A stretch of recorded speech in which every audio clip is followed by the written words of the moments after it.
বিসমিল্লাহির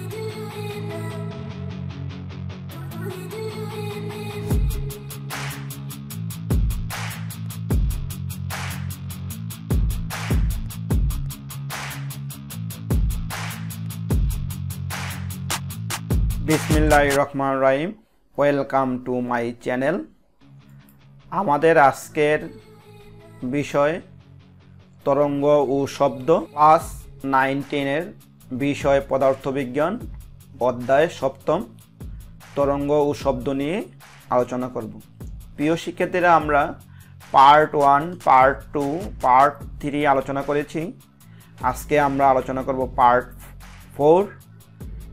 প্রিয় শিক্ষার্থীরা, আমার এই ভিডিও যদি তোমাদের কাছে ভালো লাগে, বেশি করে লাইক, কমেন্ট এবং শেয়ার করবে।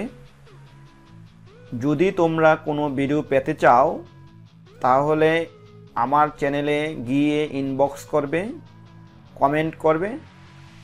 আমি অবশ্যই তোমাদের চাওয়া অনুযায়ী ভিডিও দেওয়ার চেষ্টা করব।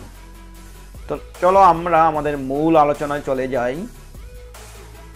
আমরা যেই বিষয়টা নিয়ে আজকে আলোচনা করব সেটা হলো তরঙ্গ কত প্রকার ও কি কি, অনুপ্রস্থ তরঙ্গ, অনুদৈর্ঘ্য তরঙ্গ বলতে কি বুঝো, অনুপ্রস্থ তরঙ্গ, অনুদৈর্ঘ্য তরঙ্গের মধ্যে পার্থক্য।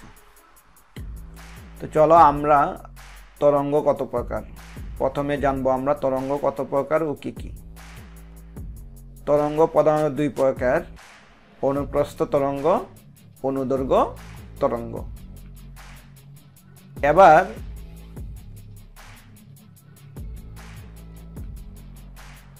অনুপ্রস্থ তরঙ্গ এবং অনুদৈর্ঘ্য তরঙ্গ বলতে কি বোঝায়? যে তরঙ্গ মাধ্যমের কণাগুলো স্পন্দনের দিকের সাথে সমকোণে, কি কোণে? সমকোণে, এই যে সমকোণে অগ্রসর হয় তাকে অনুপ্রস্থ তরঙ্গ বলে। যেমন পানির তরঙ্গ, আলোক তরঙ্গ, বেতার তরঙ্গ ইত্যাদি। এখন আমরা একটা চিত্রের সাহায্যে ব্যাখ্যা দেব। চিত্রটা হলো, আমরা যদি একটা সুতা নেই, এই সুতা যদি আমরা এইভাবে রাখি, তখন রাখলে আমাদের কি ঘটনা ঘটে? এই যে এই জিনিসটা, এটাকে আমরা তরঙ্গ শীর্ষ বলি, আর এটাকে বলি আমরা তরঙ্গ পাত। আর এই যে এখান থেকে এতটুকু পর্যন্ত যে দূরত্বটা, এই যে দূরত্ব, এটাকে আমরা বিস্তার বলি। এই যে আমরা লিখে রাখছি, এটা বিস্তার। তরঙ্গ শীর্ষ, তরঙ্গ পাত। এখানে তরঙ্গ শীর্ষ কোনগুলা?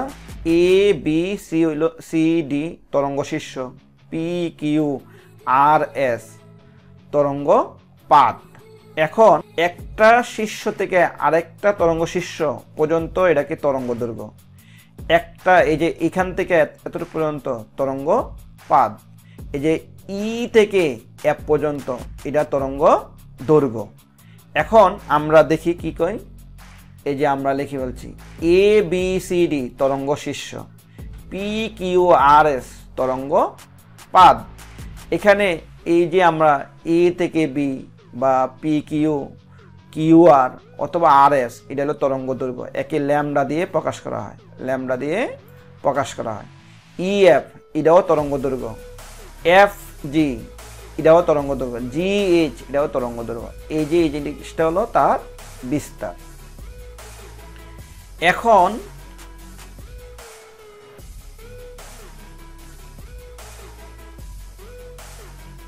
অনুদৈর্ঘ্য তরঙ্গ, যে তরঙ্গ মাধ্যমে কণাগুলো স্পন্দনের দিকের সাথে সমান্তরালে, ওটা হলো সমকোণে আর এটা হলো সমান্তরালে অগ্রসর হইব, তাদেরকে আমরা অনুদৈর্ঘ্য তরঙ্গ বলি। এখন আমরা যদি হাতে একটা গুণা নেই, মানে তার নেই, এই তারকে যদি আমরা এমনি গ্রাম বাংলায় গুণা বলা হয়, কিন্তু আসলে যদি আমরা যদি একটা তার নেই, যেগুলো আমরা এলাকায় বা গ্রামে বেড়া দিতে, মানে বিভিন্ন বেড়া দিতে যে গুণা ব্যবহার করা হয়, এই যে আমরা যদি এটাকে পেঁচাই, এরকমভাবে পেঁচাই, এরকমভাবে, বা তার নেই এই তারগুলো পেঁচাই, আবার একটু ফাঁকা করে পেঁচাই, এই যে পেঁচানো, এটা বলা হয় সংকোচন, আর এটাকে বলা হয় প্রসারণ। এই যে সংকোচন আর প্রসারণ, সংকোচন আর প্রসারণ, এটা অনুদৈর্ঘ্য তরঙ্গের মধ্যে দেখা যাবে। যেমন আমরা যদি এটাকে এই অনুদৈর্ঘ্য তরঙ্গ আর অনুপ্রস্থ তরঙ্গের মধ্যে যদি পার্থক্য দেখাই, তখন আমরা যেমন এই যে অনুদৈর্ঘ্য তরঙ্গ উদাহরণ দিছে স্প্রিং তরঙ্গ আর এটা শব্দ তরঙ্গ।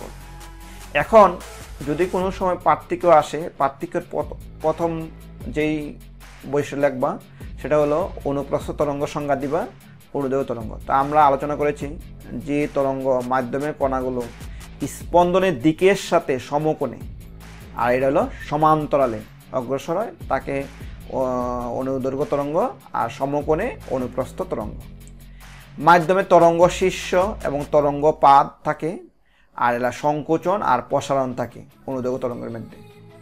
তরঙ্গ শীর্ষ এবং তরঙ্গ পাদ নিয়ে তরঙ্গ দৈর্ঘ্য গঠিত। একটি সংকোচন আর একটা প্রসারণ নিয়ে তরঙ্গ দৈর্ঘ্য গঠিত।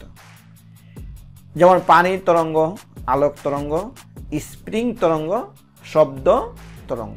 প্রিয় শিক্ষার্থীরা, তোমাদের কাছে যদি আমার এই ভিডিও ভালো লাগে বেশি করে লাইক, কমেন্ট এবং শেয়ার করবে। Thank you.